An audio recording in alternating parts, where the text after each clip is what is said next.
Hello दोस्तों, बिहार समाचार में आप सभी का स्वागत है। दोस्तों, आज के इस वीडियो में बिहार के तमाम बड़ी खबरें जो आपके लिए जरूरी है उसे देखेंगे। तो फटाफट से आप सभी इस वीडियो को एक प्यारा लाइक जरूर कर दे और आप बिहार के किस जिले में रहते हैं साथ ही हमें नीचे कमेंट करके जरूर बताएं। साथ ही आपके मन में अगर कोई भी सवाल हो तो आप हमें नीचे कमेंट करके जरूर पूछें।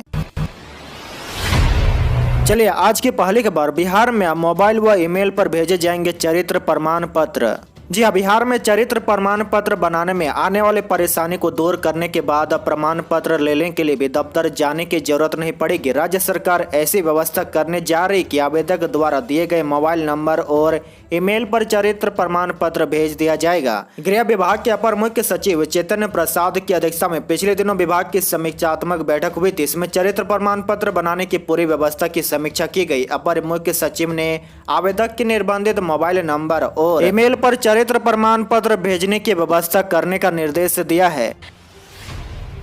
बड़ी खबर देखिए, 2 दिन के दौरे पर अमित शाह बिहार में बरसे, बोले लालू नीतीश के जंगल राज से डरना नहीं, ऊपर मोदी सरकार है। जी हाँ, केंद्रीय गृह मंत्री अमित शाह ने बिहार के 2 दिन की दौरे की धमाकेदार शुरुआत पूर्णिया में जन भावना रैली से की है और सीधे नीतीश कुमार और लालू यादव को चुनौती देते हुए कहा कि इनसे डरना नहीं है। अमित शाह ने कहा कि जब से लालू यादव नीतीश कुमार की सरकार में जुड़ गए हैं, जब से नीतीश कुमार लालू यादव की गोद में जाकर बैठ गए हैं, तब से जो डर का माहौल खड़ा हुआ है उसे किसी को डरने की जरूरत नहीं है। अमित शाह ने कहा कि सीमांचल का यह इलाका हिंदुस्तान का हिस्सा है और जहां नरेंद्र मोदी की सरकार है। अमित शाह ने अपने भाषण में नीतीश कुमार के प्रधानमंत्री पद की चर्चा पर भी जमकर तंज किया और कहा कि कोटिले राजनीति से पीएम नहीं बन सकते हैं। उन्होंने कहा कि नीतीश कुमार ने पीएम बनने की हसरत में बीजेपी को धोखा देकर कांग्रेस और आरजेडी का हाथ थाम लिया है, जिसके खिलाफ लड़कर वो यहाँ तक पहुंचे हैं। तो वहीं तेजस्वी यादव ने अमित शाह की रैली को कॉमेडी शो करार दिया, बोले ना नेता लगे ना गृह मंत्री दिखे। जी हाँ, केंद्रीय गृह मंत्री अमित शाह 2 दिवसीय दौरे पर बिहार आए हुए हैं। पहले दिन अमित शाह ने पूर्णिया में जन भावना रैली को संबोधित किया। बता दें कि अमित शाह की रैली तो सीमांचल इलाके में हो रही है, लेकिन इस सियासी रैली की उमस बिहार की राजधानी पटना में देखने को मिल रही है। रैली को संबोधित करते हुए गृह मंत्री ने लालू यादव, तेजस्वी यादव और नीतीश कुमार पर जमकर निशाना साधा है। तो वहीं अब तेजस्वी यादव ने अमित शाह की रैली को लेकर बड़ा बयान दिया है। बिहार के उप मुख्यमंत्री तेजस्वी यादव ने अमित शाह की रैली को एक कॉमेडी शो करार दिया है। उन्होंने कहा कि अमित शाह एक भी एंगल से ना तो नेता लगे और ना ही गृह मंत्री दिखे। इसके अलावा उन्होंने केंद्र सरकार की विभिन्न योजनाओं की खामियों को भी गिनाया। तेजस्वी यादव ने कहा कि मंच से बिहार के विकास के लिए बड़ी बातों को जनता को कई सालों से सुनते आ रही है। तेजस्वी यादव ने आगे कहा कि वो यहाँ केवल माहौल बिगाड़ने आए हैं। उन्होंने आगे कहा कि केंद्रीय गृह मंत्री अमित शाह के सीमांचल दौरे का केवल एक ही मकसद है, समाज में जहर और नफरत फैलाना, और वो वही कर रहे हैं। बड़ी खबर में देखिए, अमित शाह ने सीमांचल को दी बड़ी सौगात, कहा अब आप भी लेंगे सस्ते हवाई उड़ान की मजा। जी हाँ, गृह मंत्री अमित शाह ने पूर्णिया में अपने सभा में सीमांचल संबोधित करते हुए कहा कि सीमांचल के लोग अब सस्ती दर पर हवाई उड़ान भरेगा। उन्होंने कहा कि पूर्णिया में हवाई अड्डा लगभग बन गया है, सस्ते हवाई जहाज में 12 जिले के लोग जाएंगे। उन्होंने कहा कि NH 107 के दोहरीकरण, पूर्णिया खगड़िया NH 31 दोहरीकरण, किशनगंज में बाईपास, सीमांचल झारखंड को जोड़ने वाला 6 किलोमीटर लंबा 4 लेन पर गंगा का पुल, गलगलिया अररिया सुपौल रेलखंड कार्य समेत कई योजनाएं हैं जो यह दर्शाती है कि सीमांचल के विकास के लिए केंद्र कितना तत्पर है। साथ ही गृह मंत्री अमित शाह ने कहा कि भाजपा ने वादा किया था कि बिहार के विकास के लिए 1,25,000 करोड़ देंगे। प्रधानमंत्री नरेंद्र मोदी के 8 साल के कार्यकाल के दौरान वायदे से अधिक बिहार के विकास पर 1,35,000 करोड़ का हिसाब लेकर आया हूँ। उन्होंने कहा कि नीतीश बाबू अपना हिसाब दीजिए, कुर्सी बचाने के अलावा क्या किया। बिहार के घरों में हमने 100% बिजली दी, माँ बहनों को गैस सिलेंडर, कोविड काल में मुफ्त राशन दिया, घर घर में बैंक अकाउंट, सीधे खातों में योजनाओं का लाभ पहुंचाया है। वहीं आगे देखिए, अमित शाह बोले बिहार में अब तक भाजपा की लंगड़ी सरकार बनाई, 2025 में बहुमत से खड़ा कर दो। जी हां, अपने संबोधन के दौरान अमित शाह ने सूबे के मुख्यमंत्री नीतीश कुमार पर जमकर निशाना साधा है। वहीं अमित शाह ने बिहार के लोगों से अपील करते हुए कहा कि आपने भाजपा को हर बार वोट दिया लेकिन लंगड़ी सरकार बनाई है। 2025 में एक बार भाजपा को पूर्ण सरकार दे दीजिए, हम बिहार को देश का सबसे विकसित राज्य बना देंगे। बड़ी खबर में देखिए, बिहार में भारी बारिश की चेतावनी, इन जिलों में वज्रपात को लेकर अलर्ट। जी हाँ, बिहार में ठनके का कहर जारी रहेगा, लोगों को इससे बचने की चेतावनी दी गई है। दरअसल बंगाल और ओडिशा में कम दबाव का क्षेत्र बना हुआ है, इसमें प्रदेश की हवा में नमी की मात्रा कुछ बढ़ी हुई है, गर्मी भी अच्छी खासी है। ऐसे में अगले 3-4 दिन प्रदेश के विभिन्न इलाकों में मेघ गर्जन के साथ ही जबरदस्त ठंडके के आसार बने हुए हैं। ऐसे में अगले 3-4 दिन प्रदेश के विभिन्न इलाकों में मेघ गर्जन के साथ जबरदस्त ठंडके के आसार बने हुए हैं। ठंडके को लेकर प्रदेश भर में अलर्ट जारी है। IMD पटना के मुताबिक गया और रोहतास के साथ साथ इसके निकटवर्ती क्षेत्रों में अगले 48 घंटे के दौरान भारी से भारी बरसात की आशंका है। इसे लेकर मौसम विज्ञान विभाग ने चेतावनी भी दी है। आपको जानकारी के लिए बता दें कि अगले 2 से 3 दिन के दरमियान बिहार पूर्वीय हवा की रफ्तार 25 से 30 किलोमीटर प्रति घंटे तक पहुंच सकती है। बंगाल की खाड़ी से लेकर पश्चिम बंगाल ओडिशा में बने कम दबाव के क्षेत्र की वजह से यह मौसमी दशा बन रही है। फिलहाल जुलाई अगस्त में बिहार में हुई कम बरसात की पूर्ति सितंबर माह में धीरे धीरे हो रही है। अगले सितंबर में अभी तक 160 मिलीमीटर बारिश हुई थी। 20 सितंबर तक प्रदेश में 646 मिलीमीटर बारिश दर्ज की जा चुकी है।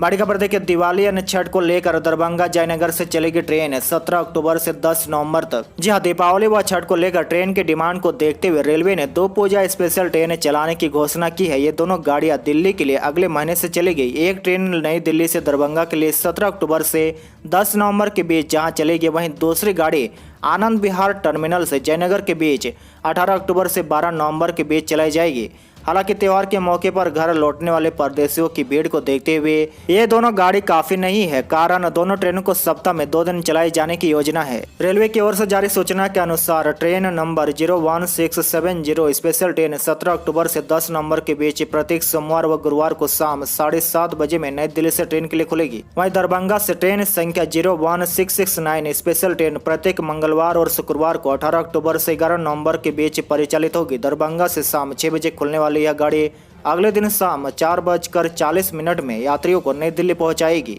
इसी तरह आनंद विहार से ट्रेन नंबर 01668 पूजा स्पेशल 18 अक्टूबर से 11 नवंबर के बीच प्रत्येक मंगलवार और शुक्रवार को पूर्वाह्न 10:30 रवाना होगी। इसके विपरीत ट्रेन संख्या 01667 जयनगर आनंद विहार का परिचालन 19 अक्टूबर से 12 नवंबर के बीच प्रत्येक बुधवार और शनिवार को होगा। जयनगर से अपराह्न 3:30 बजे खुलने वाली यह ट्रेन अगले दिन शाम 7 बजे यात्रियों को आनंद विहार टर्मिनल पहुंचाएगी।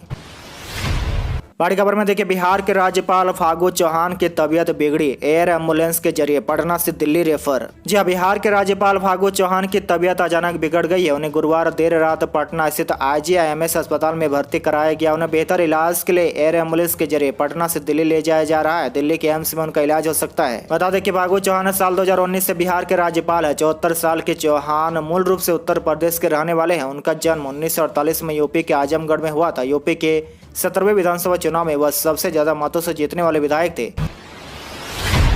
खबर में देखिए, डिप्टी CM तेजस्वी यादव का बड़ा ऐलान, स्वास्थ्य विभाग में मिलेगी 1.5 लाख नौकरियां। जी हां, बिहार के डिप्टी CM तेजस्वी यादव ने RJD राज्य परिषद की बैठक में कहा कि अब राजद में संगठन की भूमिका अहम होगी। उन्होंने मंत्रियों से कहा कि जिलों में अब जिला अध्यक्ष सबसे अधिक महत्वपूर्ण होंगे। विधायकों और मंत्रियों को जिला अध्यक्षों की राय की तवज्जो देनी होगी। जिलों में वे ही सब कुछ है। पार्टी के ढांचे में मंत्री और विधायक महज एक सदस्य, इससे ज्यादा कुछ नहीं है। डिप्टी CM ने कहा कि पार्टी के बैनर और पोस्टर पर राजद कार्यालय में संत रविदास और कबीर के चित्र लगाए। उन्होंने बताया कि अगले स्वास्थ्य विभाग में 1.5 लाख नौकरियां दी जाएगी।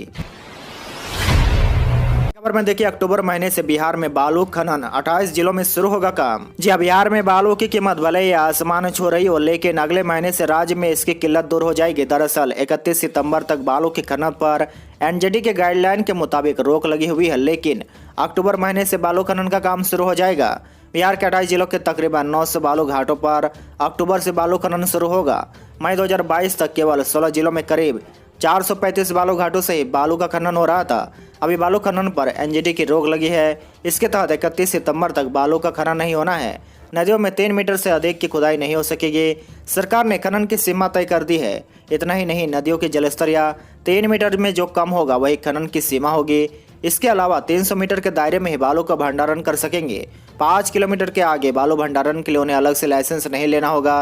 बंदोबस्तदारियों को भंडारण स्थल का जियो कोऑर्डिनेट के साथ भंडारण की मात्रा की ऑनलाइन पोर्टल पर जानकारी भी देनी होगी। बड़ी खबर में देखिए, बिहार में पुलिस अफसरों और जवानों की छुट्टियां कैंसिल। दुर्गा पूजा में सख्त सुरक्षा व्यवस्था करने को लेकर मुख्यालय ने जारी किया आदेश। जी हां, बिहार में पुलिस अफसर और जवानों की छुट्टियां कैंसिल कर दी गई है। इस बारे में एक आदेश बिहार पुलिस मुख्यालय की ओर से जारी किया गया है। मुख्यालय का यह आदेश राज्य के सभी जिला पुलिस के साथ ही राजकीय rail police, CID special branch, आर्थिक अपराध इकाई, ATS STF training centre Dumraon, CTS Simultala, CTS Nathnagar Bhagalpur और बीएसएपी 9 जमालपुर के लिए होगा। इस संबंध में इन सभी के प्रमुखों को मुख्यालय की ओर से आदेश का एक लेटर भी भेजा गया है। दरअसल पुलिस अफसरों और जवानों की छुट्टियों को कैंसिल किए जाने की यह व्यवस्था विशेष तौर पर 13 दिनों के लिए की गई है। 26 सितंबर से नवरात्र की शुरुआत हो रही है। बिहार पुलिस मुख्यालय ने दुर्गा पूजा को ध्यान में रखकर यह कदम उठाया है। पूजा के दौरान राज्य के अंदर लॉ एंड ऑर्डर और सांप्रदायिक सद्भाव बनाए रखना पुलिस के लिए सबसे बड़ा चैलेंज है। मुख्यालय चाहता है कि शांत और खुशी वाले माहौल में दुर्गा पूजा संपन्न हो। इसके लिए अफसरों और जवानों की छुट्टियों को कैंसिल किया गया है। खबर में देखिए, नीतीश कुमार का बड़ा फैसला। बिहार में सरकारी कर्मियों को इस माह 26 को मिलेगा वेतन। जी हाँ, राज्य सरकार प्रदेश के 4 लाख से अधिक राज्य कर्मियों को इस बार दशहरा और अन्य पर्व को देखते हुए 26 सितंबर से ही वेतन का भुगतान शुरू कर दिया जाएगा। मुख्यमंत्री नीतीश कुमार के निर्देश पर वित्त विभाग ने यह फैसला लिया है। अब तक माह के अंतिम कार्य दिवस पर वेतन भुगतान होता था। वित्त मंत्री विजय कुमार चौधरी ने बताया कि समय से पहले वेतन मिलने से राज्य कर्मी भक्ति और उल्लास के साथ पर्व त्योहार मना सकेंगे। 2 सालों में कोरोना से ऐसा नहीं हो पा रहा था, ऐसे में राज्य के लोग त्योहार सही तरीके से नहीं मना पाए हैं। इस साल सरकार लोगों को त्योहार मनाने में कोई आर्थिक परेशानी न हो, इसके लिए समय से पूर्व वेतन निर्गत करने का फैसला लिया गया है। आज के लिए बस इतना ही। इसी तरह बिहार के डेली न्यूज देखने के लिए आप हमारे चैनल को जरूर सब्सक्राइब करें।